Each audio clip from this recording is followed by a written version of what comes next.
Bueno, Buenas tardes a todos. Damos inicio a otra charla del ciclo de célebres pensadores judíos, esta tarde con el rabino Diego Edelberg, directo desde México, que nos va a hablar del golem de la modernidad, respuestas alágicas a la inteligencia artificial y las máquinas autónomas, junto a las reflexiones del rab Daniel Nevis. Antes de eso, quiero presentarlo.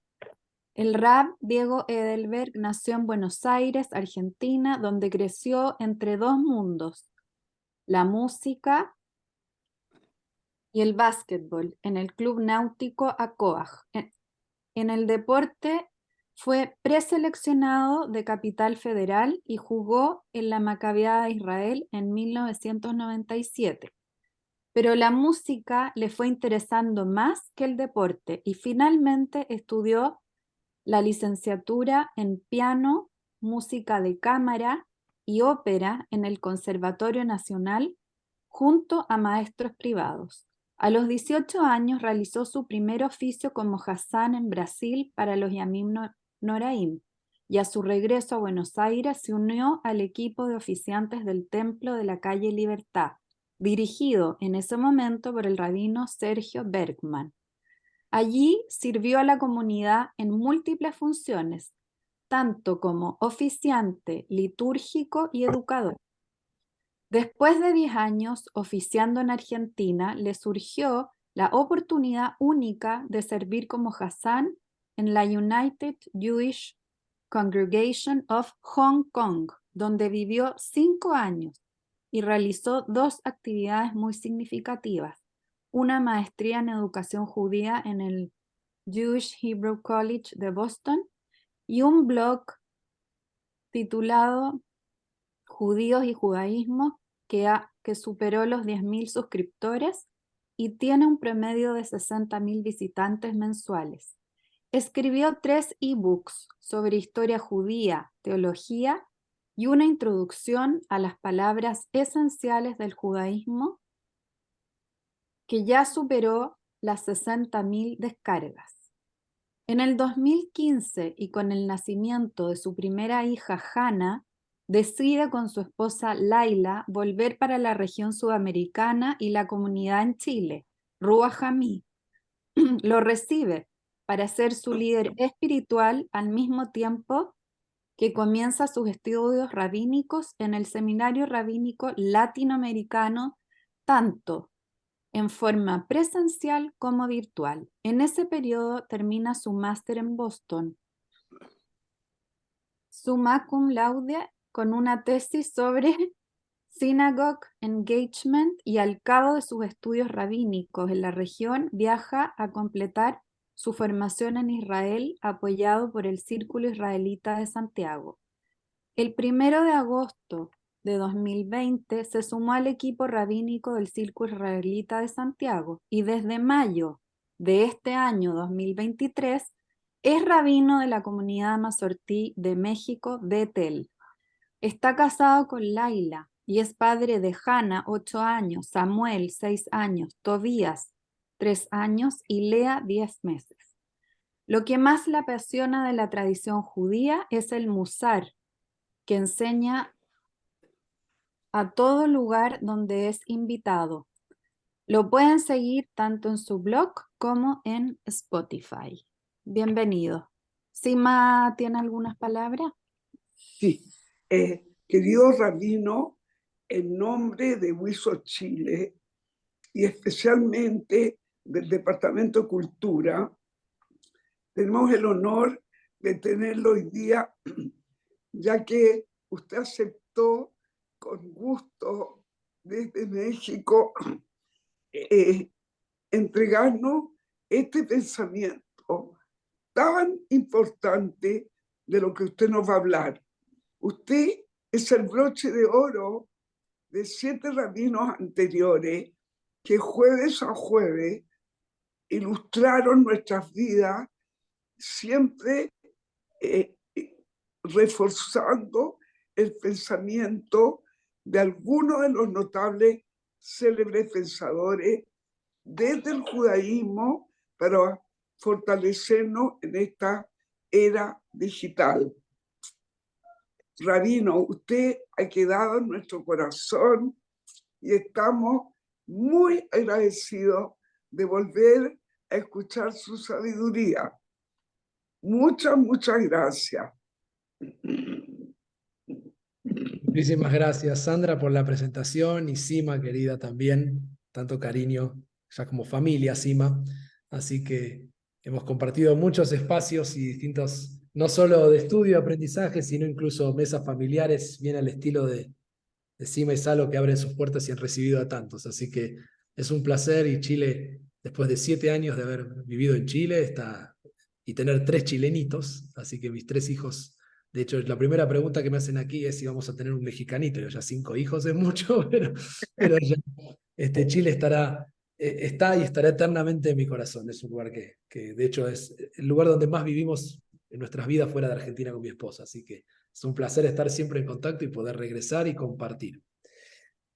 Cuando recibí la convocatoria, cuando me llamó Sima y me contaron del título, me pareció, como siempre, tan acertado por parte de la UISO de estar en la vanguardia y estar en las preguntas del hoy. Creo que es algo que siempre ha caracterizado a UISO, y eso es algo que es notable, porque sin dudas el tema que vamos a hablar es tal vez el tema más actual del que está hablando el planeta entero. O sea, desde los últimos años, e incluso los últimos meses, esto va a ser parte de mi prédica, y sé que va a ser parte de la prédica de muchos rabinos que estoy conversando sobre los Yamim Noraim, del Rosh Hashanah y Yom Kippur, la presencia del famoso chat y la inteligencia artificial está transformando todo, todo. Hoy en día, y yo ya lo estuve probando no solo para este encuentro, hace meses que vengo jugando un poco con la inteligencia artificial. Este chat es una cosa extraordinaria, extraordinaria. Tiene una capacidad de resumir textos de 30 páginas en cuestión de segundos y darte las ideas principales. Yo estoy a favor del avance tecnológico, me parece que es una herramienta extraordinaria en todas las áreas. Yo estoy a favor de la tecnología. Tengo mis precauciones con eso, y es lo que podemos conversar y es lo que vamos un poco a hablar, pero estoy muy a favor de todo lo que ha traído la revolución de la inteligencia artificial. Y para darse una idea de lo que les quiero contar, hay ciertas páginas a las cuales también ya me suscribí, que uno entra, graba algunos mensajes de su voz, esa voz queda registrada, y después uno le mete un texto cualquiera y dice, léelo con la voz de Diego Edelberg, y les aseguro que ustedes no se darían cuenta si lo grabé yo o lo grabó una máquina. Estamos hablando de que a partir de, como dicen muchos especialistas, a partir del último del 2020 y algo, 21, 22 en adelante, ya no sabemos realmente, cuando leemos un diario, leemos una nota en internet o incluso escuchamos alguna grabación, si fue creado por una persona o por una inteligencia artificial. Eso es lo que estamos hablando. Hay autores que han desarrollado incluso publicaciones enteras para demostrar esto. Han grabado como si fuera una conferencia, toda por audio, como si fuera un programa de radio que uno escucha, y cuando terminan cuentan que fue generado 100% por una máquina. La persona le dijo, quiero que hable de estos temas durante X cantidad de tiempo, sale el guión, lo lee la máquina, y del otro lado uno piensa que está escuchando a la persona, y sin embargo fue todo hecho por una computadora.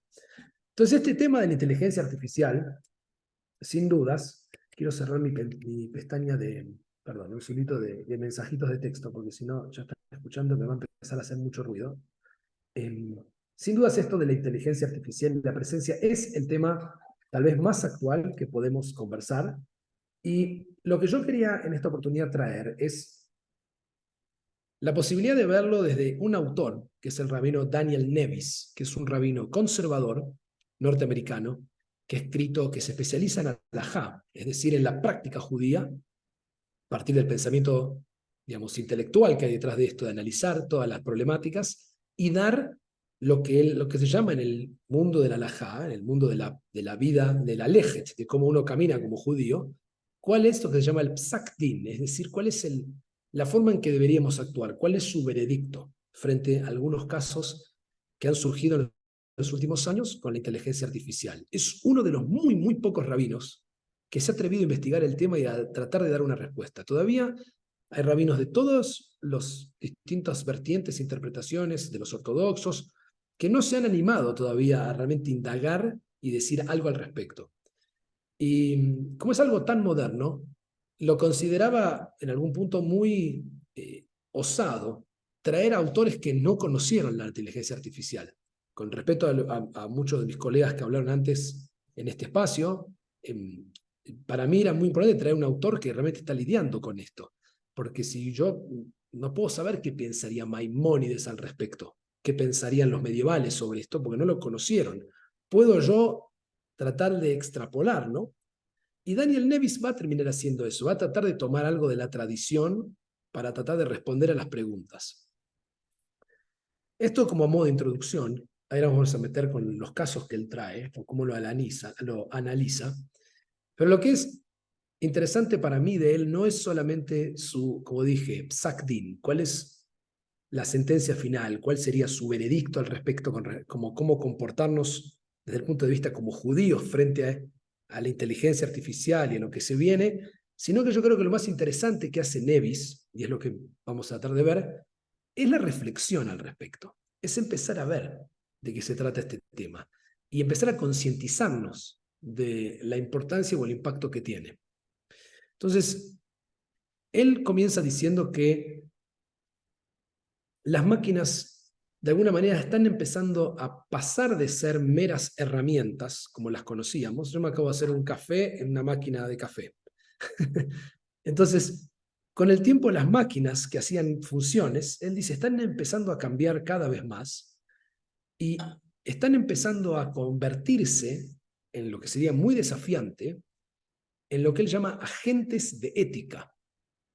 De golpe estamos depositando parte de lo que era el sello del ser humano, que es la moralidad, la ética, en manos de una inteligencia artificial que puede estar justamente diseñada para pensar combinaciones de qué sería lo ético.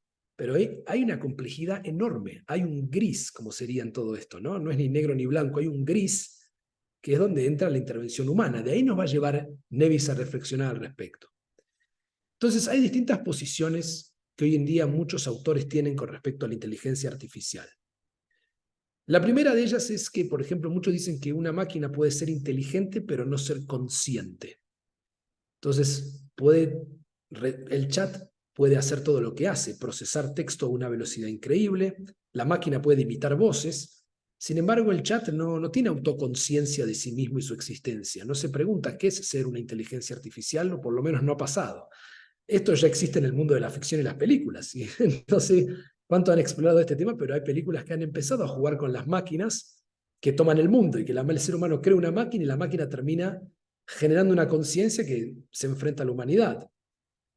La más famosa, y vamos a hablar de esto dentro de poco, es tal vez Terminator. No sé si se acuerda de esta película, pero es una película de las máquinas que de golpe Skynet se inventa una empresa que las máquinas que son creadas como armas toman vida propia y empiezan a destruir la humanidad. Y esto que pensábamos que era un chiste, vamos a ver que existe. O sea, está empezando a suceder. El autor trae otro tema interesante para pensar, que es la frontera que se está borrando, dice, entre la inteligencia natural y la artificial. Esto quiere decir que las máquinas cada vez más completan tareas en las cuales nosotros depositamos grandes cosas. Yo di el ejemplo gracioso de una máquina de café, pero él dice recién que en los últimos años los seres humanos dependen de, por ejemplo, la navegación en medio de transportes. Hay transportes marítimos, hay trenes, hay aviones que utilizan toda parte de inteligencia artificial para hacer cálculos, y los aviones hoy en día ponen el famoso piloto automático y confiamos ciegamente en esas máquinas que hacen esas trayectorias. Y dice, y hoy en día las inversiones financieras y hasta incluso decisiones con respecto a la atención médica se están consultando a robots, a máquinas, que generalmente dice no se le presta atención a los valores implícitos que estas máquinas dan, o sea, dan la respuesta. Entonces lo que empieza a pasar que él pone esto al principio como el tema. Todo esto va a ser la introducción, ahora vamos a ver algunos casos, pero quiero que se entienda la introducción del tema, que es lo más importante para mí, para la reflexión que él hace, como dije antes, es que empieza esta transformación de lo que llaman lo automático hacia lo autónomo. Este es el gran tema de la halajá, el gran tema como judíos que tenemos que lidiar con la inteligencia artificial y con las máquinas. Una cosa es una máquina a la que yo le doy una instrucción y lo hace en forma automática, y otra cosa es una máquina que empieza a tener autonomía y que toma decisiones de cómo actuar. Porque eso es lo que está comenzando a suceder, estamos viendo el principio de eso. Entonces dice, por ejemplo, que los sistemas que son de consulta nada más, por ejemplo, los que recomiendan dosis médicas, y que hoy en día hay gente que le pregunta al chat, me duele la cabeza, tengo esta edad, peso esto, ¿qué debería tomar? Y el chat le responde.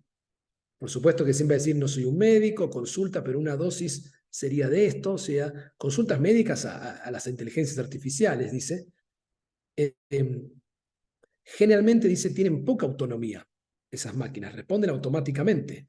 No lo conocen a uno como paciente, no saben toda la variedad de cosas como humano. En cambio, otras máquinas, como los sistemas, dice, de piloto automático, que operan desde hace ya décadas a los aviones a los cuales nosotros nos subimos con tanta confianza, ¿no?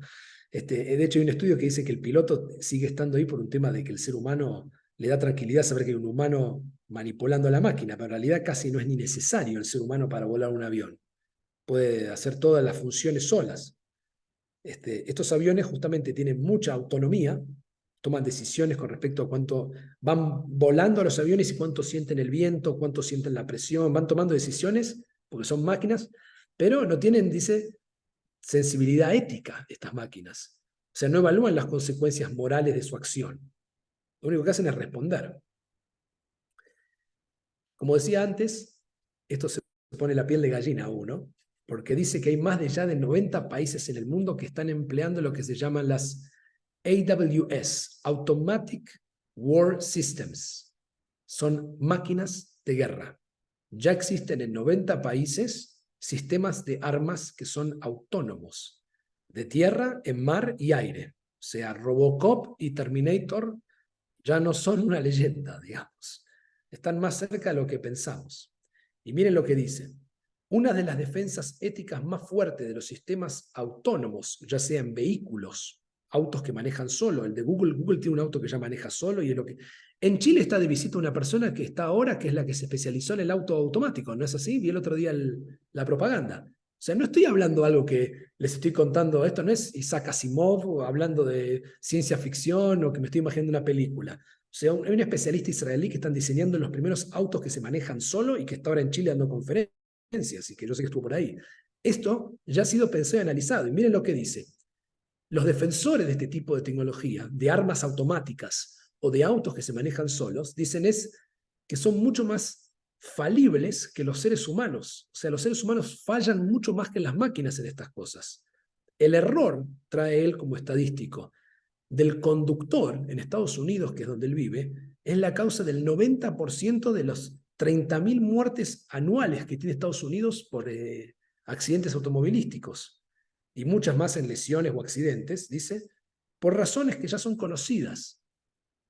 Embriaguez o borrachera, la persona que está borracho manejando, somnolencia, distracción, ira, falta de juicio en general. Es decir, que uno piensa que uno es más confiable que un auto que maneja solo. Y él dice, la mayoría de las muertes que suceden porque el humano maneja alcoholizado, no está pensando bien, se distrae, es mucho más falible que una máquina que puede hacer todas estas cosas. Dice, los combatientes sufren de estas mismas, digamos, fabilidades, porque el miedo puede afectar aún más un juicio de una persona que está peleando una guerra. Entonces la máquina va a ser mucho más eficiente en ese sentido. Y dice, es de suponer que los combatientes robóticos carecen de estos déficits, pero es probable que experimenten otros desafíos, especialmente a la hora de discernir la intención y diferenciar combatientes de no combatientes. Parece que está hablando en serio. Yo cuando leí su desglose dije, están leyendo la película, son Terminator, Robocop, está hablando de eso. Que ya existe, que son máquinas que ya, no es que él lo está suponiendo, van en terreno, hay países que mandan máquinas que están siendo manejadas por una persona sentada en algún lado, a distancia remota, o ni siquiera eso, ya una máquina sola que puede discernir este es un amigo, este es un enemigo, y va a una guerra. Entonces dice, como se señaló, ha habido pocos avances al dotar de la inteligencia artificial de capacidad de comprender el significado de una situación más allá de la coincidencia de patrones. Eso es lo que tiene. Son automáticos pero no autónomos. Y él se hace la pregunta, ¿podrá un robot discernir entre un niño que está teniendo un helado, un cono de helado, de una persona que está con una pistola apuntándolo? ¿No será medio ambiguo en estas situaciones? Después se pregunta sobre los sistemas de vigilancia. Entonces los robots permiten ver espacios que antes eran privados. Porque esto es increíble, miren esto. Yo hace poco fui a la casa de una persona que está acá y entra y me muestra, me dice, mira esto. Entra y dice, Alexa, enciende la luz. Y yo digo, se volvió loco. Para los que no saben de qué estoy hablando, existe un aparatito que generó Amazon, que se llama Alexa, que es un parlante que está escuchando 24 horas lo que pasa en una casa, y a esta máquina se le venden artefactos a lo cual uno le puede pedir instrucciones. Enciende las luces, apaga las luces, enciende el horno, y hay unos que se conectan remoto con la famosa, al ejemplo, máquina de café, que tanto quiero, y le puede decir Alexa, y la máquina dice, y se escucha la máquina, como en Odisea al espacio, la película de Kubrick, que estaba en la nave y que los miraba y los escuchaba, y le decía, me diría, sí, Diego. Entonces, por favor, prepárame un café, y la máquina en la cocina activa un café, y no tengo un robot que me lo traiga, pero va a venir dentro de poco el robot que atiende. En Japón ya hay lugares donde robots que son mozos y que atienden y toman todas las cosas. Entonces, todo esto está viniendo. ¿Y qué pasa? Existe esto que yo le dije cuando fui a la casa a esta persona. Le digo, ¿no te asusta que hay alguien que está escuchando todas tus conversaciones todo el tiempo? O sea, la modernidad con Internet y con todo lo que sucede con los teléfonos también, muchos dicen que esto en realidad es un... No sé si a ustedes les pasa, yo mando mensajes diciendo a alguien, ¿sabes? Tengo ganas de ver un musical, no sé, me gustaría ver el musical de no sé qué cosa, y lo mando en un mensaje grabado, y cuando al rato me conecto a una red social me aparecen propagandas, me llega por mail propagandas de lo que acabo de hablar. Entonces hay alguien que me está escuchando y está mandando mi información y ya está totalmente violada la privacidad. O sea, todo lo que estamos hablando queda grabado, queda registrado, hay alguien escuchando al otro lado y se utilizan distintos algoritmos para escuchar lo que hablamos y vendernos cosas. Y él dice, digamos, si bien puede que no exista un derecho a la privacidad en la ley judía, dice, tipo, nadie puede escucharte, dice, existe lo que llama regilut, que en hebreo se traduce como ser chismoso. O sea, tú no puedes hacer una transgresión, no puedes hablar. Entonces, la máquina está como escuchando todas mis conversaciones privadas. A mí me da mucho miedo, porque hay alguien que está todo el tiempo, es como el gran hermano, al fin de cuentas, y lo tenemos en casa conectado todo el tiempo. Y él dice, los sistemas de inteligencia artificial a menudo incitan a las personas a tomar acciones que tal vez no sean las mejores para ellos. ¿Quiere que le dé un ejemplo? Si uno entra a comprar algo online, en internet, y cariños me mandan acá, saludos. Si alguien manda a... Si uno entra a internet y compra en Amazon, automáticamente le va recomendando cosas y uno termina comprando cosas por sugerencia de la máquina que estudia los patrones de consumo que uno tiene. La máquina sabe qué es dónde es que yo termino comprando. Y cuando yo entro a Google y busco algo pensando que yo estoy utilizando a Google, Google me está utilizando a mí. Google ve qué es lo que yo busco, me muestra las cosas en las cuales yo probablemente vaya a gastar plata. Y Google tiene un arreglo con la empresa para que yo compre. Y en realidad yo no vi lo que yo quería. Google me llevó o sea, se dan cuenta que está invertido. Uno piensa que uno utiliza las herramientas lo están utilizando a uno es un recurso para gastar y la máquina del otro lado te va a ir llevando, navegando donde te quiere llevar para que tú compres. Entonces dice, esto ha llevado a comportamientos incluso electorales, como se demostró en las elecciones de 2016, dice él, donde hubo fraude y maneras que la gente votaba porque se los confundía online, los llevaba para un lado, para otro. Entonces, estos son temas que, a mí lo que me pareció fascinante es todo el desglose que le está haciendo a este tema. Entonces dice, de cara al futuro, y nos vamos a meter ya a la segunda parte, que es empezar a ver algunos casos puntuales. ¿Podría compararse las máquinas, estos agentes virtuales, con representantes humanos de atención médica que toman decisiones de tratamiento en nombre de un paciente? ¿O debería haber siempre un supervisor humano que finalice los asuntos de vida o muerte?, dice él. ¿Qué se puede hacer para que las máquinas funcionen a un nivel al menos tan moral, por lo menos, como lo que nosotros consideramos que es la moralidad humana? Para nosotros también somos falibles como agentes morales humanos. Lo depositamos en la máquina no es perfecta, pero yo tampoco soy de una moralidad perfecta. Intento trabajar mi moral, justamente. Y él dice, eso que tiene la moralidad humana es lo que le lleva a evitar a ciertas personas juzgar mal o discriminar solamente porque son diferentes.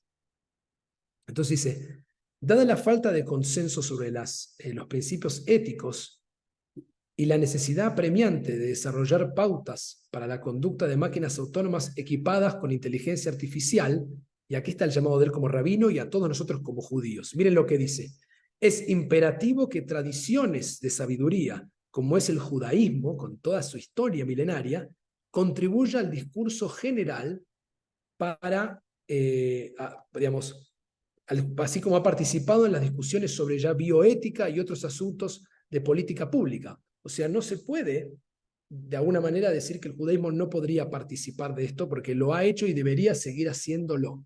Tiene que participar en las discusiones de ética, porque tenemos, si hay algo que tenemos desde la Torá en el Talmud y hacia adelante, es una contribución a la ética de la humanidad, y por lo tanto él dice, los judíos tenemos que hacernos responsables de esto y ser activos partícipes y traer nuestra sabiduría y sapiencia a toda esta polémica. Me atrevo a decir que justamente lo que logra Nevins es gracias a ser rabino y gracias a la sabiduría judía empezar a mirar todo este tema de la ética y la moral desde la perspectiva judía sobre la inteligencia artificial. Entonces, sobre este lado, él va a traernos 1, 2, 3 casos, digamos, 3 o 4 casos para dar finalmente su psak din, para dar su resolución. Entonces, el primer caso lidia con algo que son, al meterse en halajá, él tiene que meterse en casos tradicionales. Hago una pausa un minuto. ¿Me siguen hasta aquí? ¿Vamos bien? ¿Hay alguna pregunta, comentario, crítica? Sigo y después comentamos el final. Creo que esa es la consigna. Pero es muy tarde, muy importante, estoy hablando mucho de muchos temas y es muy importante que por lo menos podamos seguir el hilo de lo que significa todo esto. Entonces, por eso pregunto hasta aquí, que es como una gran introducción. Igual queda grabado y se puede volver a escuchar, así que pero esto ha sido como una introducción a todo lo que trae. Muy bien. Sandra me hace así, thumbs up. Buenísimo, muy claro me ponen. Gracias, me quedo tranquilo. No, lo que quería comentar, sí, escuchamos a Mois Nabón, algunas de las que están presentes en este Zoom. Sí, Tuvimos la suerte de escucharlo y justamente él no habla tanto de lo que del conocimiento que adquirió haciendo todas sus intervenciones en la NASA, Mobileye, no sé, ya no me acuerdo todas las empresas. Él habla más que nada de la ética que hay que tener en cuidado, en el fondo, que va muy acorde a lo que tú estás hablando. me alegro. Me alegro Él es rabino en este minuto, así que... ok, bueno, me alegro. Estamos alineados porque en realidad este es el pensamiento que está discutiendo la vanguardia de alguna manera del pensamiento rabínico en general, que es la ética detrás de esto, porque es lo que nos importa a nosotros. A los judíos la información tanto no nos sorprende, o sea, tenemos tanta información, el Talmud, tanta sabiduría, tantos textos, lo que nos preocupa son las decisiones éticas morales, la halajá y el judaísmo, con la Torá, Lidia, una y otra vez, y el Talmud. No olvidemos que el rabino medieval era más que todo un juez. Tenía que poder tomar decisiones sobre ética moral, tomar decisiones de ese tipo. No era solamente un maestro, digamos, sino que era el que tomaba hacía los casos de defunciones, hacía los matrimonios, llevaba las listas y era el juez de la comunidad. Entonces, una extensión de eso es que lo que tenemos que preguntarnos es sobre la moralidad detrás de todo esto, que es a donde va a ir Nevins también. Rabino, Sí, habla Isabel Palombo. No, es que justamente con el tema de la moralidad está como ligado, como bien usted decía, pueden mandar todos estos agentes a la guerra, pero hay una persona humana que tiene que tomar la primera decisión ética o no ética para poder mandar las máquinas. Y después está el segundo paso, que la máquina tiene que saber reconocer si es un niño tomando helado o un enemigo con un fusil.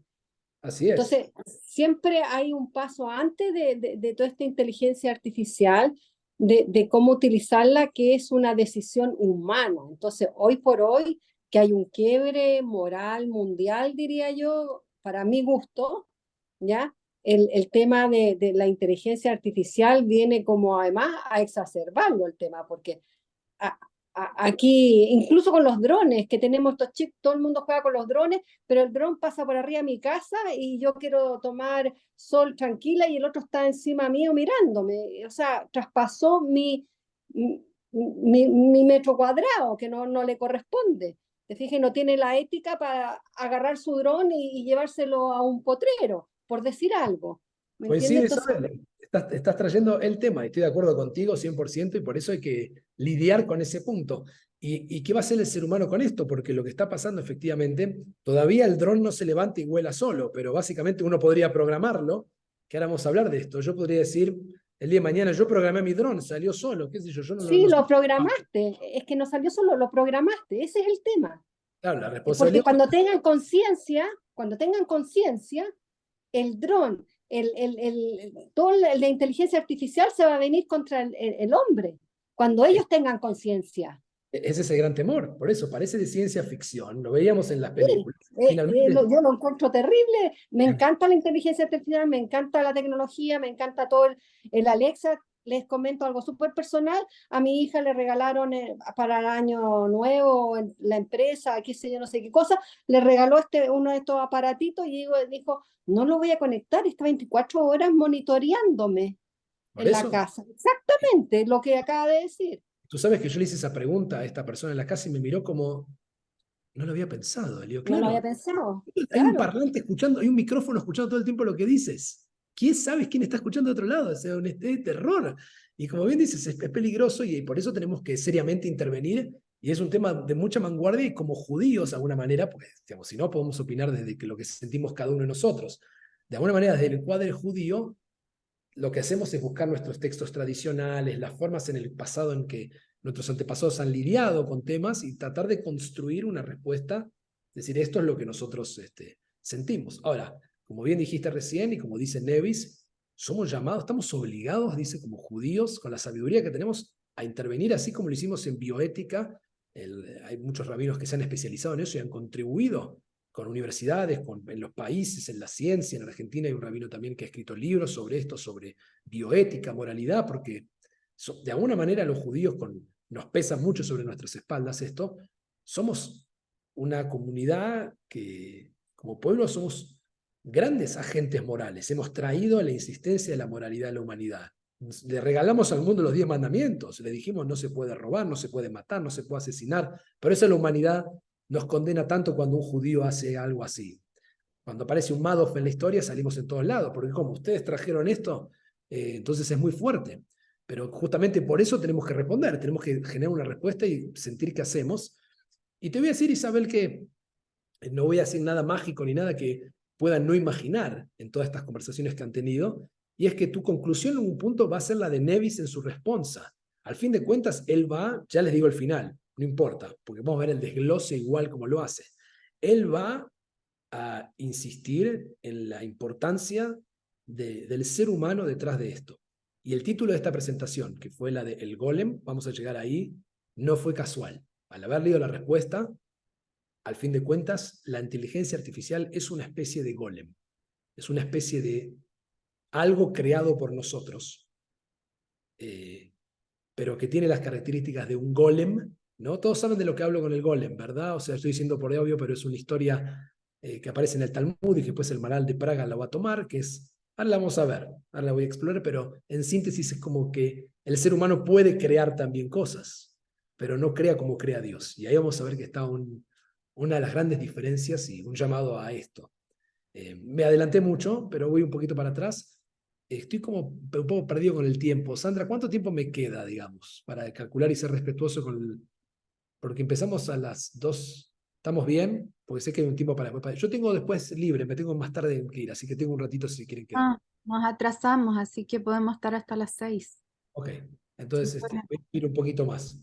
Entonces, la primera pregunta que se va a hacer desde el punto de vista lógico, y esto existe en la tradición judía, es el tema de los enviados que son representativos. En la tradición judía, en el caso esto más antiguo del mundo, lo hice lamentablemente hace poco, una pareja que se quiere separar hace un get, hace un divorcio, que es una carta que se escribe especialmente diseñada para ese divorcio, y esa carta uno puede, si la pareja no está tan bien como para encontrarse físicamente y el hombre dárselo en la mano, en esa carta, en ese get, ese documento, una persona puede nombrar a otra como se llama el sheliach, que quiere decir el enviado. Entonces yo hice un get con un novio que está lamentablemente en muy mala situación y que ella no quiere verlo personalmente, entonces él me nombró a mí como su sheliach, su representante, y yo le entrego el get y es válido como si se lo hubiese dado él a ella. Eso existe en la tradición judía hace miles de años, que es lo que llaman agentes morales, o no agentes morales, agentes o enviados que son representantes de la persona y que su representación tiene validez halágica. Entonces, acá empieza un primer caso que por eso lo traemos, es el caso más antiguo que tenemos. Y la pregunta es, ¿quién es responsable en estas máquinas? ¿No? Digamos, como decía Isabel, si uno empieza a entrar en detalle ahí, el ser humano, ok, vayamos hilando más fino, eso es lo que hacemos los judíos, no quedamos con la primera pregunta, vamos más fino todavía. ¿Es el que diseñó el sistema? ¿Es el fabricante que puso la plata para que se diseñe? ¿Es el proveedor? ¿Puede ser el usuario final? Dice, miren por ejemplo el caso que trae. Si un usuario le indica un vehículo autónomo, me subo al auto de Google que maneja solo, o este que está ahora conversando este rabino en Chile, y le digo a este auto, hola, llévame a tal dirección, llévame a Raúl Lavey, donde yo vivía en Chile, llévame ahí a mi casa. ¿Y qué pasa? El vehículo atropella a una persona, o choca en ese camino y causa un accidente, dice. ¿Quién tiene la responsabilidad? El vehículo no es un agente libre, dice, no tiene estatus legal o moral, a diferencia de un conductor humano. Si yo choco el auto, tengo que dejarme del auto y hablar con el conductor, y yo soy el responsable. Estaba manejando el auto y choqué. Ahora, si yo le dije al auto, llévame, ¿quién es responsable? El auto automático. ¿El auto o yo? ¿El fabricante? ¿Falló el sistema? ¿Se responsabiliza Google? ¿Quién va a dar la respuesta si fue un accidente? Dice, una persona detrás de todo esto, como bien dijo Isabel, tiene que haber un humano responsable detrás de todo esto. Si no es inconcebible la vida. ¿Pero quién es? Se pregunta el alajá. ¿A quién podemos culpar? Dice, en el caso de los productos, en general, existe una responsabilidad entre el fabricante, que tiene que fabricar un producto que sea fiable. Yo quiero querer que cuando me compro un microondas no va a estallar. Y tengo que confiar en que el fabricante lo hizo de acuerdo a lo que tenía. Pero el fabricante también tiene que, la famosa pregunta, cuando a uno se le rompe algo y vieron que llama para el servicio técnico y dice, ¿y usted qué hizo? ¿Hizo algo más? Porque hay una confianza de que yo estoy usando el producto como debería usarlo. ¿Quién es responsable? Dice. Entonces hay que ver, no es tan simple, hay que ir caso por caso. Y dice, la diferencia aquí es que las máquinas que están dirigidas por inteligencia artificial están diseñadas para, digamos, funcionar en circunstancias impredecibles. Aún así, los humanos diseñan, fabrican, otorgan licencias, venden, compran y usan estas máquinas. Seguramente debe haber una doctrina de responsabilidad conjunta o solidaria para dar cuenta de los daños y asignar la culpa a uno o más de los humanos responsables. Entonces, el primer caso que trae para debatir es el tema de quién es el representante, quién está detrás de esto, y que no es tan simple como lo vemos, y que en cada caso, un rabino, un alajista, un judío que hace moralidad, debería decir, ok, ¿qué máquina inventaste? ¿Qué hace? ¿Qué pasa si sucede esto? ¿Quién va a responder? Y todo eso tiene que estar visto desde el punto de vista ético, moral, no es simplemente hacerlo así nomás. Entre paréntesis, hay quienes dicen hasta el día de hoy que el haber hecho esto que tengo en mi mano, que es el teléfono celular, y haberlo entregado a la humanidad entera, sin saber las consecuencias que tenía, sigue siendo algo que no fue bien pensado. Hasta el día de hoy tenemos ahora temas sobre cómo lidiar con pantallas, los chicos, las adicciones, cómo esto está todo el día mirando todo el mundo. Yo como ustedes ahora miro la mitad de mi vida por pantallas. ¿Cuál es el precio que se paga con eso? ¿Hubo agentes morales pensando esto o saquémoslo al mercado y lo tiramos así para la humanidad entera? Bueno, hoy estamos viendo casi 10, 15 años después, porque no tiene tanto tiempo, lo que es el impacto del teléfono celular. Recién ahora somos conscientes del daño, de todo lo bueno que tiene y las consecuencias negativas que puede tener. Entonces, esto de nuevamente, no crean que no es una casualidad que hay ciertas grandes instituciones como mundiales que han salido a decir, frenen el tema del chat GTP, frenen un minuto, déjenos evaluar, déjenos pensar, déjenos probar. No sé si lo vieron, pero hay lugares donde están diciendo que no, y en los colegios ya está pasando. Yo conozco profesores que me dicen, yo me doy cuenta cuando un estudiante me trajo un trabajo hecho a través del chat, porque la elocuencia del texto y cómo está escrito no lo puede hacer un niño, un joven de 16 años. Tiene que ser Shakespeare para hablar así, escribir así. Claramente está utilizando una herramienta. No es que no puede usarla, es cómo la va a usar, porque si no, la persona tampoco está siendo, digamos, sincera, digamos, en este tema. Segundo caso que él toma es de daños y perjuicios.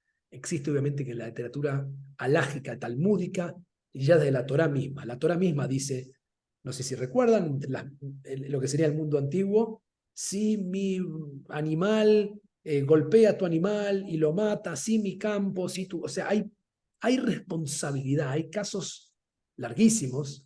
La respuesta de Nevis que le estoy trayendo es una síntesis, son 47 páginas, yo estoy sintetizando su respuesta entera para que se pueda entender y para hacerlo más amigable, pero él va a ir mostrándonos casos donde él hace miles de años que los judíos lidiamos con el tema por ejemplo, él dice, los casos que son los más complicados, la categoría que es cuando un daño es causado por una secuencia de acontecimientos que inició una persona, pero que se desarrollan de manera impredecible. O sea, yo aprieto un botón para que pase una cosa, pero no sabía que esa cosa que pasa termina activando otra, y eso no estaba anticipado.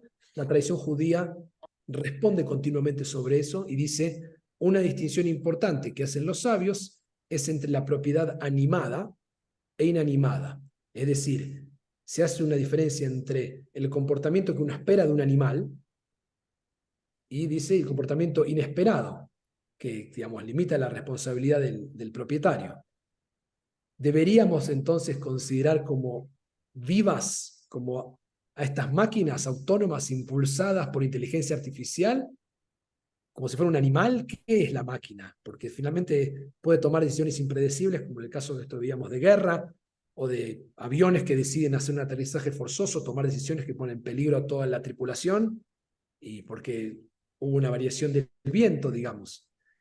Entonces va a empezar a meterse con daños y perjuicios, otra categoría lógica. Una que sigue, la tercera voy.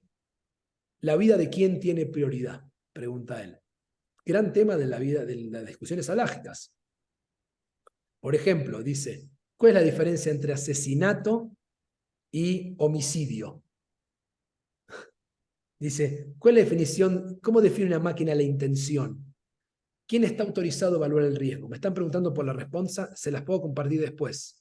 Feliz, no es un libro, es lo que llama una responsa, una shuvá. Los rabinos reciben preguntas de la gente y escriben respuestas. Esto es un género que existe desde la Edad Media, donde se le preguntaba de todo, y hoy en día en la modernidad, los que se llaman poskim, que son los maestros que se especializan en halajá, los rabinos especializados en el área, muy eruditos en la literatura, analizan temas y escriben responsas, escriben una responsa. Nevis tiene esta responsa y yo feliz de compartirla, está disponible online. Antes de finalizar les pongo en el chat donde la pueden descargar, no está traducida, está en inglés, pero la pueden leer y es muy buena.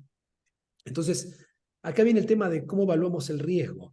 Existe una distinción, dice, significativa entre la acción e inacción, incluso si son conscientes. Hay una halajá que trae aquí dentro de esto de determinar quién viene primero, qué vida tiene prioridad. La Torá en un momento establece que uno tiene que hacer más allá de todo lo que tiene que cumplir. La Torá misma dice, y harás lo que es bueno y recto ante los ojos de Dios.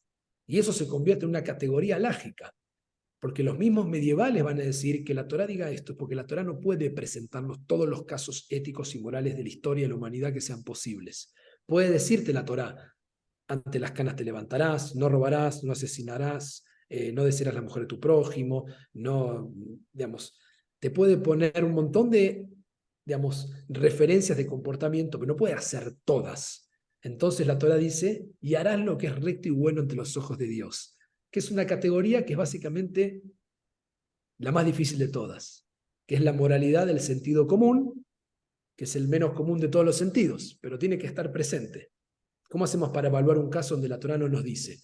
Una máquina no puede hacer eso, y eso justamente dice, ahí entra esa categoría lógica que es muy importante, que tenemos, que es el consenso de cuando algo es inmoral, pero es legal.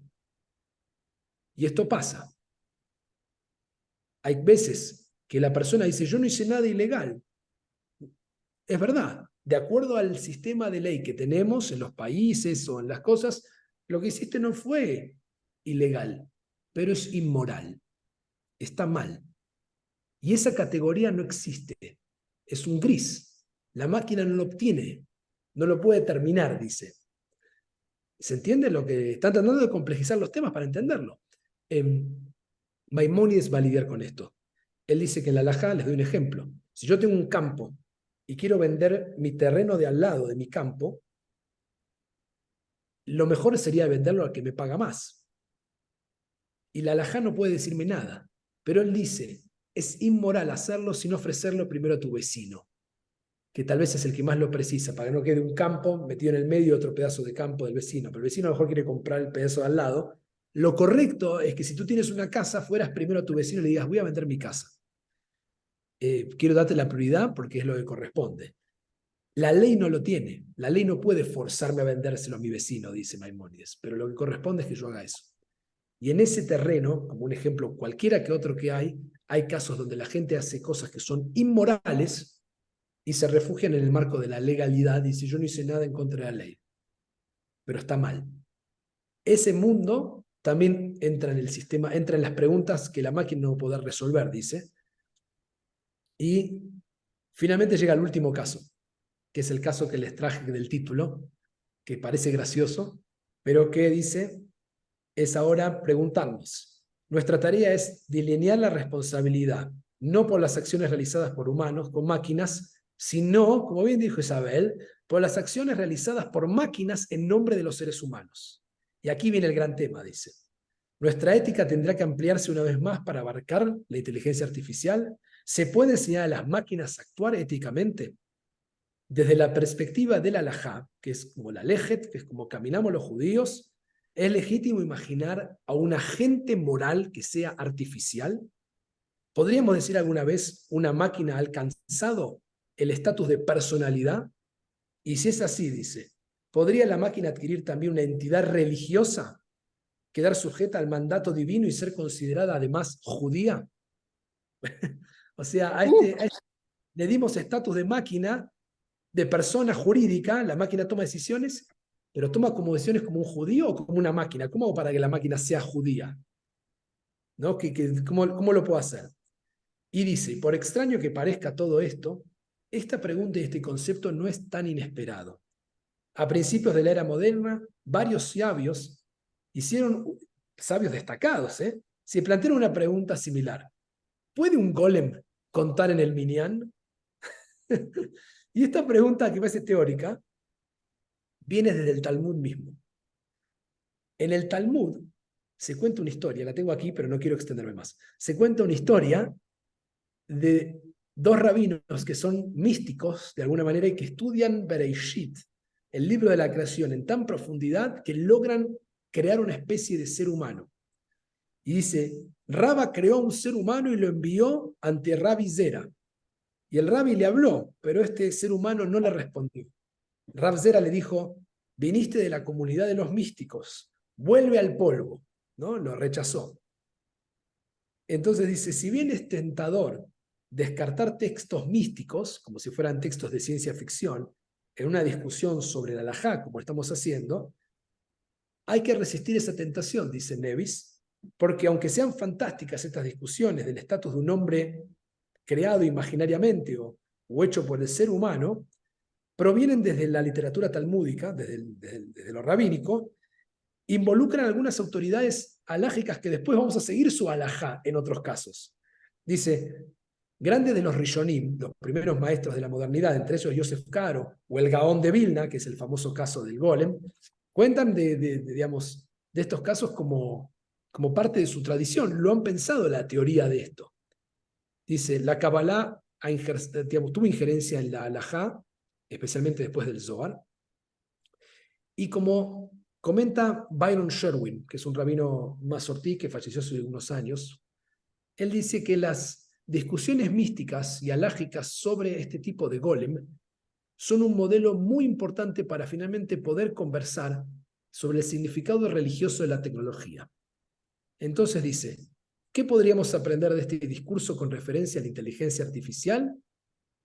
La idea de que los humanos pueden crear entidades que imitan las características físicas y cognitivas de la humanidad no ha excedido la imaginación de nuestros predecesores alágicos tanto como nosotros. El parecido, sin embargo, nunca aseguró un estatus de igual.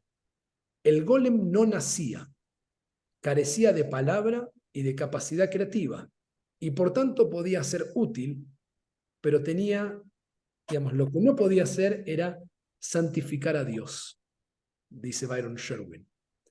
Entonces, finalmente, Daniel Nevis trae una cita de Abraham Yoshua Heschel, uno de los grandes pensadores del movimiento Masortí, de los grandes pensadores de la modernidad, donde él fue invitado a la Asociación Médica a dar un discurso, y el título de su discurso es El paciente como persona, ni más ni menos. Y escribe Heschel, ¿qué constituye al ser humano? ¿La personalidad? Tal vez sea la capacidad de preocuparse por los demás seres humanos. La verdad del ser humano es la gratitud. El secreto de la existencia es el aprecio. Su significado se revela en la reciprocidad. La humanidad no morirá por falta de información, dice Heschel. Puede perecer por falta de aprecio. Ser humano presupone la paradoja de la libertad, la capacidad de crear acontecimientos, de trascender el yo. El significado último del ser humano, así como el significado último de la existencia humana, puede parecer una ilusión, una presunción ridícula en medio de un mundo aparentemente vacío de significado último, un absurdo absoluto. Es parte de la cura confiar en aquel, con mayúscula, en el Dios que cura. Por tanto, el significado supremo es inconcebible sin un significado derivado del ser supremo. La humanidad sin divinidad es un cuerpo. Esto se refleja incluso en el proceso de curación. Sin una sensación de ser significativo, una sensación de asombro y de misterio, una sensación de reverencia por la santidad de estar vivo, los esfuerzos y las prescripciones de un médico resultarán inútiles. Cierro la cita de Heschel. Y así Nevis concluye. Si Heschel estuviera vivo hoy, después de haber escrito esto, probablemente agregaría dentro de esta categoría al ingeniero en biotecnología como parte de todo esto, como lo hizo con los médicos. La inteligencia se puede fabricar, el alma no. Y sin alma, la vida artificial, y por algo la llamamos todavía inteligencia artificial, será siempre virtual y nunca del todo real. Nuestros alajistas negaron que un golem pudiera unirse a un minyan. No es un ser humano aunque lo hayas creado y parezca igual que ti. Es evidente que para que una acción cuente como cumplimiento de una mitzvah, una orden, todavía se requieren capacidades humanas distintivas como la compasión, la gratitud, el asombro y la reverencia. Seguido con esto, ahí cierra todo su análisis general y finalmente da su psak din, su respuesta a las preguntas que le han hecho en la vida. O sea, le ha hecho a Daniel Nevis sobre la vida y la inteligencia artificial. Entonces él va a responder 3 preguntas, muy breve, esto es muy breve. Le preguntaron, ¿son los judíos responsables de las consecuencias alágicas de las acciones realizadas por máquinas en nombre suyo? Por ejemplo, el trabajo en Shabbat. Básicamente, ¿puedo yo decirle a Alexa en Shabbat, Alexa, vamos con una provisión de Shabbat, cocina. Alexa, cocíname un pollo. Vamos a hacerlo en chileno. Cocíname un pollo, si no va a salir muy argentino. Alexa, o sea, que Alexa realice algo que yo no puedo hacer en Shabbat. A la máquina le digo, total, lo hizo una máquina. La respuesta obviamente es no. Entonces, un poco como dice Isabel, el agente moral, de la primera respuesta, después de haber hecho todo este desglose, se sienta a pensar. El agente responsable de la transgresión de Shabbat, aunque sea un intermediario, una máquina que yo le puedo decir enciende y haz esto, finalmente yo di la instrucción.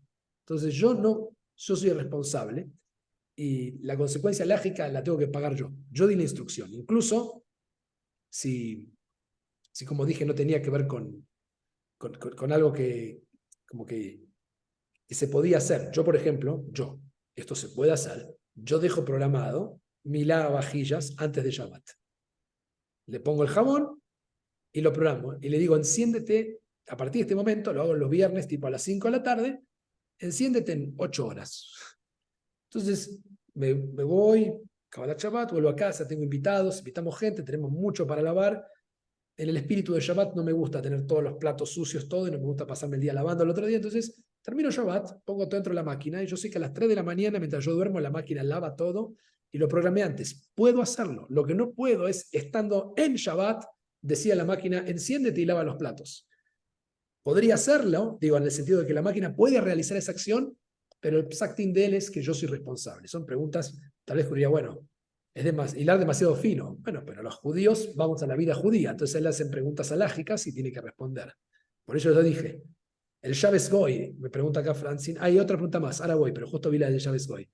Shabbos Goy la transgreden todos la transgreden y está absolutamente prohibido. Está tan prohibido Shabbos Goy como comer treif.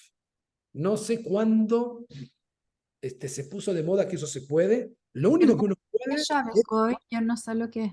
El Shabbos Goy es una expresión en Yiddish que es a usar a un no judío para hacer actividades que el judío no puede realizar en Shabbat.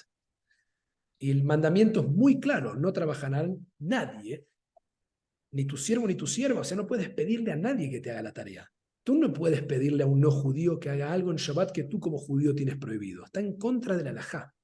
Lo que pasa es que Sí, son... como tener nana en Shabbat, de hecho. Los que tienen nana puerta adentro, que la A hacen ver, trabajar. claro, pero hay excepciones. Puede hacer lo que yo hago. Puede ayudarme a quitar de la mesa, puede llevar los platos, puede lavar. Sí, pero no Pero lo puede que no puedo cocinar. pedirle es que se ponga a planchar o a cocinar, porque yo no puedo hacer, está prohibido por la halajá. Exacto, Entonces, ahí está el exacto. tema. Pero puedo tener ayuda en casa. Puede Sí, estar. Lo sí, que no con puedo, todas lo que no las puedo, manos. claro, lo que no puedo dar una instrucción que yo no, que transgrede Shabbat. Y como no lo puedo hacer con otro ser humano, no lo puedo hacer tampoco, mucho menos con una máquina tampoco. O sea, no lo puedo hacer. En realidad es al revés. O sea, no lo puedo hacer de ninguna manera. Pero efectivamente, como dice Francine, es una transgresión que existe en ciertos sectores del judaísmo y que se lo pasan por encima así de grande, que es como yo siempre digo, 3 veces la Torá dice no cocinarás el cabrito en la leche de su madre, y 36 veces dice la Torá, tienes que tratar bien al extraño porque tú fuiste un extraño, y todos miren la vara del judaísmo del otro por lo que se pone en la boca y no como trata al extranjero. Entonces, somos muy de hacer estas cosas con lo que nos gusta. Nos quedamos con una halajá y decimos, esta determina quién es judío y quién no, y la Torá, no estoy diciendo que no es importante, quiero que se entienda y que quede grabado. El rabino Diego dice, hay que comer kasher. Y el rabino Diego también dice, no midimos a la otra persona por lo que se pone en la boca solamente como judío, cuando hay una mitzvah que 36 veces dice, ¿cómo tratas al extranjero? Y son personas que pueden llegar a discriminar, pueden retrasar salarios, que también está en la Torá, está prohibido retrasar un salario. Hacemos la vista gorda con algunas alajot y con otras no, y nos ponemos como la vara de la ética y la moral. Por eso hay que ser honestos en estos temas y trabajarlos con eso. Entonces, yo no puedo, la primera respuesta es que no puedo pedirle nunca a la máquina que haga algo que yo no puedo hacer en Shabbat. Por ejemplo, Alexa, ¿no? ¿No podría decirle a Alexa apaga la luz? No, o sea, No, perdón, voy a completar la frase. Si tú no consideras, como mucho del movimiento Masortí analizado, y muchos ortodoxos también, pero todavía no lo quieren hacer a nivel político por un tema que no se animan a decirlo, que la electricidad no es fuego y que apagar una luz no es encender algo, en términos de decimos encendemos la luz, pero no son las mismas categorías, yo en mi casa, yo Diego, no considero físicamente hablando, y he estudiado el caso, no considero que la electricidad es lo mismo que el fuego, porque no lo es. ¿Qué pasa? Ah, En el círculo, digamos, de algunos mundos ortodoxos, Auerbach, especialmente, fue un rabino que llegó a la misma conclusión que yo. No, yo llegué a la conclusión de él, él es un gadol y yo no soy nadie. Y él dijo, habiendo dicho esto, dice, lo que pasa es que muchas de las acciones que se hacen con la electricidad tienden a llevar a transgresiones de Shabbat. Entonces, mejor no. Pero en realidad no es lo mismo. Entonces, si yo apago la luz en Shabbat, yo digo, aprieto el switch, no tendría problema decirle a Alexa apaga el switch, porque es lo mismo. Pero, por ejemplo, yo no cocino en Shabbat, está prohibido. No puedo sentarme a prender el horno y casi conectamos. Entonces no claro. le puedo decir a la máquina, tú cocina. pero yo no puedo hacerlo. Eso es como el Shabbat Goy, eso está prohibido. Eso es el ejemplo que traen. La segunda pregunta que le hicieron y que él responde es, ¿deberían integrarse los principios éticos derivados de la halajá en el desarrollo de los sistemas autónomos de transporte, atención médica, guerra y otras actividades con carga moral, permitiendo a esos sistemas autónomos tomar decisiones de vida o muerte? Isabel, vas a dormir tranquila. No te veo en la foto, pero no importa. Vas a dormir tranquila, porque vas a escuchar lo que Nevis diría que tú esperas que diga. ¿Qué va a decir? Ahí te veo. ¿Qué va a decir? Los sistemas autónomos pueden tener capacidades para procesar y comunicar información que excede la de los seres humanos. Es verdad, son más rápidos que nosotros. Y pueden ayudar a los humanos a evitar fallas comunes como actores morales y religiosos. Yo puedo conocer la ciudad mejor que nadie, no de la de México, créanme, pero igual sigo poniendo el Waze, porque sé que el satélite es mejor que yo. Es más rápido, conoce más calles, me saca mucho mejor, es más eficiente, me dice no hay tráfico. Es una gente que está tomando decisiones morales, no morales, pero está tomando decisiones por mí. Al fin de cuentas me está recomendando el camino y yo confío en la máquina. Dicho todo esto, Nevis decreta en su Psak Din, solo los seres humanos tienen derecho y responsabilidad de tomar decisiones de vida o muerte. Sería como obvio, ¿no?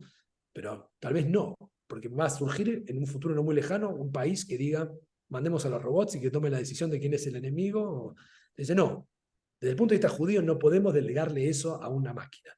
Los humanos deben supervisar todo sistema de inteligencia artificial y autorizar especialmente cualquier acción que pueda ser letal, como, no digo un arma, manejar solo un auto. Tiene que haber alguien, un humano detrás de esto. El auto atropella gente y mata. El auto es un arma mal utilizado. Entonces no puede decir, no, bueno, no, tiene que haber un agente moral detrás de esto, dice. Ya sea en el transporte, imaginen los trenes, los aviones que nosotros tomamos, la medicina o peor aún en la guerra. Y finalmente le preguntaron si podría un robot realizar alguna mitzvah o una acción alágicamente significativa. O sea, es concebible tratar a una inteligencia artificial como una persona, que era lo que hablábamos antes, o como un judío. Obviamente que finalmente su respuesta va a ser, se pueden utilizar agentes artificiales para facilitar el cumplimiento de mitzvot. Dice, pueden seguir órdenes, pero no se convierten en humanos, y mucho menos en Bnei Brit, ¿no? No estoy acá hablando de la Bnei Brit, acá hay muchos de Bnei Brit también, pero Bnei Brit significa hijos del pacto. La máquina no estuvo en el monte Sinai y aceptó la Torá y la tradición. Esta distinción no pretende disminuir el valor, que puede ser enorme, sino recordarnos el propósito mismo de las mitzvot que han sido reveladas y desarrolladas por el pueblo de Israel, que son bendecir a Dios, quien a pesar de nuestra fragilidad y falibilidad, ha santificado nuestras vidas mediante las mitzvot y los mandamientos. Bien, terminamos. Ahora, preguntas, comentarios, críticas. Y acá tengo una pregunta que no respondí, que pasó entre medio. Sandra, enorme pregunta. ¿Cómo podemos lidiar con el hecho de que la población mundial cada vez vive más tiempo por los avances medicinales y además la población aumenta? Si las máquinas van a reemplazar muchos trabajos, o modo de ejemplo, autos autónomos. Bueno, esto es más que una reflexión, porque no sé si es un tema de... Acá la halajá va a lidiar con la gente moral, pero podemos... No sé, tenemos que ir viendo, hay muchas preguntas aquí, como que qué rol van a cumplir las máquinas con los trabajos, pero sería una buena pregunta. Sandra,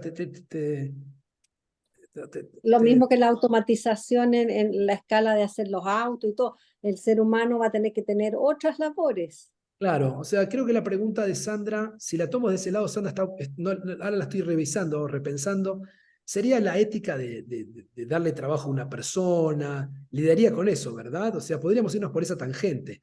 Uno diría, esto lo puede hacer un robot, sí, pero esta persona lo puede hacer mejor, pero detrás de eso hay que esta persona con esto puede mantener a su familia, pagar una educación de sus hijos, entonces a lo mejor le obligamos a la persona a reinventarse o busca trabajo. Bueno, ¿quién es responsable? ¿La persona, la humanidad? ¿Cómo nos cuidamos? ¿Cómo hacemos? Podríamos ir por ese lado, tomando el ejemplo de los trabajos y las máquinas, ¿no? O sea, pero... No, el problema es que vivimos más tiempo también. Puede ser que vivamos más de 100 años. Sí. Y todo está para que uno jubile a los, no sé, 60, 65, que te quedan Ahí 60 años. va a ser a los 85, los 90, porque se alargó todo el tema, La dijéramos gente 30 está años. joven. Sí, Joven, está joven, por eso se tiene que alargar después a 85, se va a vivir 120. no se ha hecho, no sé qué van a hacer. Total. Por eso Son muchos Eh, temas que vamos a ir viendo. Sima. sí, Rabino, antes que nada, felicitarlo porque, como lo dije al comienzo, usted nos ha enseñado todo el tema que fue el ciclo por el cual imaginamos que todo lo que dijeron los rabinos anteriores, usted nos entregó nada menos que exactamente cuál es la sabiduría judía que puede ayudarnos a equilibrar este momento después de tantos momentos de la historia del pueblo judío en que hemos sobrevivido. Esa es una gran pregunta, porque usted nos comenta, y todos los rabinos, incluyendo Moisés Nabón, que tuvo un público infinito en todo, bueno, en los lugares más relevantes de Chile. Y lo más importante, cómo esto ha provocado tanto interés, porque ¿por qué otra gente notable que ha venido a Chile por la AI no provocó el impacto que Mois en todos los círculos, porque él representaba al espíritu de un rabino de Israel y unió la Ruhaniut, la espiritualidad, con todos los avances del minuto? La grandeza de la pregunta es desde las mitzvot, es que entregamos la shlichut,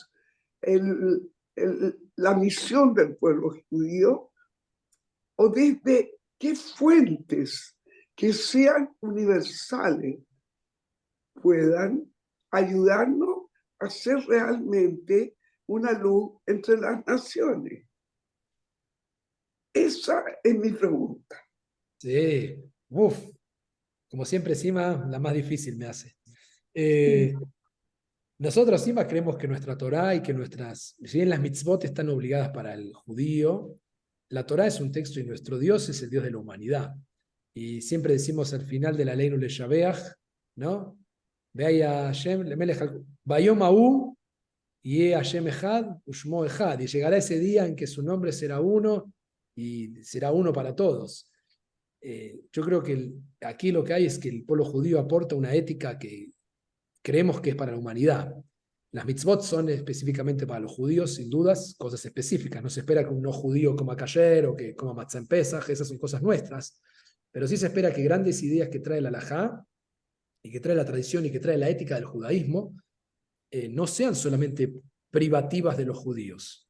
O sea, yo quiero creer que lo que la tradición y lo que yo hago como judío particularmente y mi particularismo también es representativo en algún punto de mi particularidad, de esta universalidad de la que hablas. O sea, por eso yo creo que es interesante lo que me comentas de que él, me gustó mucho como lo dijiste, viene un rabino que representa a Israel, que representa la milenaria tradición histórica del pueblo judío con todo lo que yo dije, los mandamientos, la tradición, la ética que representamos como pueblo, a hablarnos de la inteligencia artificial. Entonces es la fusión que eso, por eso también genera interés, porque es como que esta persona debería sentarse como traté de hacer yo, y como hizo en realidad en nombre de Daniel Nevis, a sentarse con la ética histórica del pueblo judío y tratar de vincularla. Entonces, de ese lado yo creo que nuestra moral debería ser la moral, yo creo que la moralidad judía debería ser la moralidad universal, no el particularismo, no las mitzvot. Las mitzvot yo creo que son específicas de la práctica judía, pero parte de la ética judía, y especialmente recuerdo que la última charla de este ciclo que hicimos, creo que el año pasado, fue el año pasado, yo terminé hablando de Jonathan Sacks y su último libro que era Moralidad, que Jonathan Sacks argumenta como rabino, Zichron Libraja, de una moralidad para la humanidad. Él como rabino y como judío llega a la conciencia de la moralidad universal. Dice, yo sigo siendo judío, tengo mi particularismo, tengo mi folk, tengo mis canciones, mi comida, tengo el yiddish, tengo lo que tengo mío, y de ese lugar lo traigo a la moral universal. No creo que mi moral es la mejor de todas. Creo que contribuyo desde esa moral a esta moralidad que bien dices, Sima, que tenemos que desarrollar y que la ética que tiene que estar presente desde lo judío en este discurso de algo que está llegando a todos, a toda la humanidad. Entonces, creo que hay que separar eso entonces, en ese sentido. El particularismo judío en las mitzvot y la ética judía, que también está entre las mitzvot, pero también como algo universal que tenemos que contribuir y pensar que cómo afecta al judío y al no judío, por igual, digamos, porque siempre ha estado este pensamiento de alguna manera en nuestro pueblo. Por lo tanto, el rabino Jonathan Sachs debería ser como nuestra fuente para compartirla en los círculos no judíos. ¿O qué otras fuentes entregan esta visión universalista? Sí. Porque tenemos que tener herramientas como apoyamos el minuto que estamos viviendo, que es el tema de nuestro ciclo, cómo desde el judaísmo apoyamos a esta inquietud, temor, duda de lo que nos está provocando todo este cambio en nuestras vidas. Sí, Jonathan Sachs puede ser un gran, lamentablemente, su fallecimiento relativamente joven para lo que es hoy, como decíamos, yo creo que nos dejó muy huérfanos a todos, porque él era una voz muy representativa del judaísmo, de la voz judía hacia el mundo no judío, como hablaba en la Cámara de Lords, y mucho de lo que él hizo fue una obra realmente que trascendió de manera notable. Él es un gran autor para esto. Pero también se me ocurre, mientras te escuchaba, Sima, que lo que tal vez resume en algún punto la posición de Nevis, que resume la posición judía, es esta idea sobre el final, ¿no? Cuando él dice, ¿dónde estaba la parte? Cuando él, al fin de cuentas dice, cuando trae a Heschel, y dice, al fin de cuentas no tiene, no, digamos, el tema del alma, ¿no? El tema de que los judíos, al fin de cuentas, digamos, la distinción no pretende disminuir el valor. Y al fin de cuentas, el título que yo le puse finalmente, porque me quedó esta idea dando vueltas, y ahora la vuelvo a pensar, es que finalmente es un golem. Estamos con un golem que tenemos. El auto también puede ser un golem. Es una inteligencia artificial, pero que no tiene vida propia. Pero yo creo que tal vez la pregunta judía es una pregunta muy mística, pero somos un pueblo también religioso, somos un pueblo de Dios, y están hablando con un rabino. La pregunta sería, bueno, ¿dónde está el alma en esta conversación? Que esa es la pregunta que trae Nevis. Y por eso cuando él llega al final a su conclusión, dice acá, ¿no? Se puede fabricar, pero el alma no. Y sin alma, la vida artificial será siempre artificial, será virtual, y nunca será del todo real. Entonces yo creo que lo judío trae lo ético, y lo ético trae aquello que, como dije antes, haz lo que es correcto y bueno ante los ojos de Dios. ¿Y eso qué es? Eso es algo que sale del alma, sale del pensamiento, no sale de una mecanización de la conducta. Porque lo que es bueno y correcto a veces depende del contexto, depende de la persona, depende de lo que está pidiendo, depende del caso, y no lo puede universalizar. Y ahí se va a requerir mucho de lo que la conclusión que trae Nevis en ese sentido. Entonces, si me preguntas qué aporta lo judío, aporta la ética en las preguntas que hicimos, y han sido para mí fascinantes en el desglose que hace Nevis, de todas las posibilidades que hay, quién es responsable, cómo respondemos ante eso, quién tiene prioridad frente a la vida y la muerte. La halajá lidia con estos casos sobre,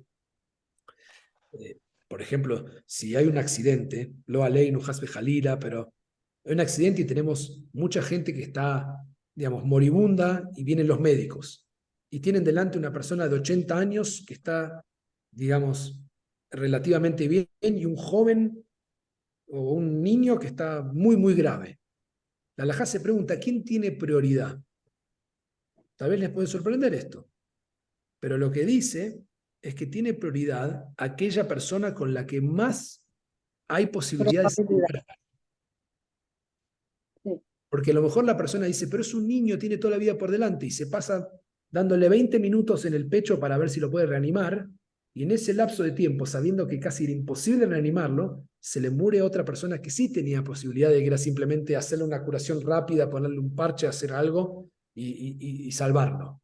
Pero como dijiste, bueno, pero es mayor, ya vivió toda la vida. Esa cosa, la halajá hace estas preguntas. Esa cosa que uno diría, bueno, pero este ya vivió, este tiene todo por delante. Sí, pero lo que tiene todo por delante, lamentablemente en este caso, está mucho más grave. Y acabas de matar 2 vidas finalmente. Porque te ocupaste con... Entonces, estas cosas son muy del alma, son muy de lidiar con algo que que requiere una reflexión del momento, ¿no? Me estoy anticipando mientras voy diciendo, es cierto, si fuera un robot inteligente que llega y puede rápidamente sacar, como en las películas, porcentaje de cuánta vida le queda a este y a otro y tomar la decisión de salvarlo, podría existir. Pero son útiles. Lo que traen aquí es la continua presencia de la ética y del alma, como algo vinculado. Y yo creo que Nevis juega con eso, para responder un poco así a tu pregunta. ¿Qué aporta a lo judío esta ética continua? Y la noción de lo intangible, aquello que es, como dije, lo que es bueno y recto ante los ojos de Dios. Y eso es la máquina, no lo va a poder determinar, dice. No va a alcanzar esa definición. Eso es muy de las quisques, ¿no? Es muy de que te salió de la guata, este sentimiento de esto. Y ahí no, la máquina no va a poder tomar esa decisión. Creo, Rabino, que ha sido tan brillante su exposición que sin duda las palabras no alcanzan. Entonces, realmente este ciclo era para respondernos justamente lo que usted ahora en este minuto nos destacó, como el tema del alma supera todas las explicaciones porque está más allá de la ciencia, está más allá de respuestas que podrían ser validadas experimentalmente, pero que un cuerpo sin alma es como que no es la completitud del ser humano. Nuevamente, Rabino, gracias infinitas, en nombre, yo digo, no solamente de la UISO, de toda la gente que va a poder ver esta notable conferencia, pues está grabada y saldrá desde mañana en YouTube. Por lo tanto, muchas gracias. Toda la frajot que merece usted y toda la familia. Y aquí estamos toda la comunidad judía de Chile orgullosos de lo que usted está haciendo ahora en México. Gracias por lo que nos entregó y por todo lo que nos pueda entregar en el futuro. Muchas gracias. Un placer, Sima, para mí poder seguir en conexión, especialmente con la UISO. Aquí también ya fui a la UISO de México, así que uniendo instituciones de todos lados, así que un placer y como siempre cuentan conmigo para cualquier otra presentación. Sincronizamos las agendas y nos reencontraremos. Así que un saludo grande para todos y seguimos en contacto. Así que muchas gracias y hasta la próxima. Gracias. Muchas gracias. Gracias.